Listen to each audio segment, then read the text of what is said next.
ఓ 4-5 నెలలు వెనకకోన్రి రాజకీయం ఎట్లుండేనో ఏహే పక్కా సెంచరీ 100 సీట్లు గ్యారంటీ హ్యాట్రిక్ ముఖ్యమంత్రి అని గులాబీ పెద్దల డైలాగులు ఏరే పార్టీలకెంచొచ్చి గులాబీ భవన్లో గుసాయించుడు ఆరాన్ కోపారి కేసీఆర్ సార్ ఖతర్నాక్ స్పీచ్లు చెరో గాలి మోటార్ వేసుకొని బావా బొమ్మర్దులు తెలంగాణ అంతటా మీటింగులు మనోళ్ళ రాజకీయం ఆ స్పీచ్లు చూస్తుంటే పవర్ మాదే అని అభిమానుల ఆత్రం అలుగువారుడు మరిప్పుడు ఇగో గిట్లా కారోళ్ళ కథ ఎట్టున్నదంటే ఆగమాగం జగన్నాథం పార్లమెంట్ ఎలక్షన్లనన్నా పతారా చూపిద్దామంటే అసలు టైంలో కవితకు అరెస్ట్ అయ్యే వరకు డీలా పడ్డారు.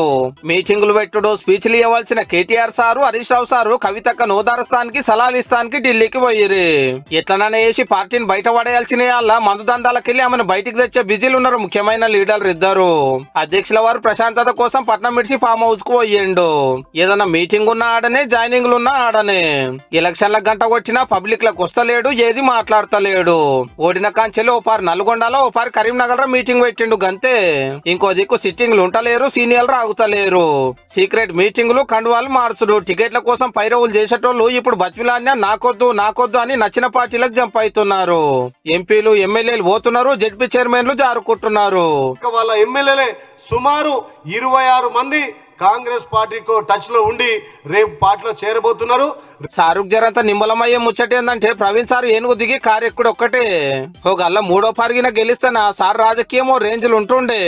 సీఎం ఏంది సీదా పీఎం సీట్ కే సూటి పెట్టి మహారాష్ట్ర మాదయాను ఆంధ్రాలో అడుగుపెట్టు కర్ణాటకలో కాలుపెట్టు ఒరిస్సాలో జోరు చూపించు. 23 ఏళ్ల పార్టీ 9.5 ఏళ్లు పవర్ ఉన్న పార్టీ ఒకే ఒక్క ఓటమితోటి గిట్లా అయ్యిందన్నట్టు.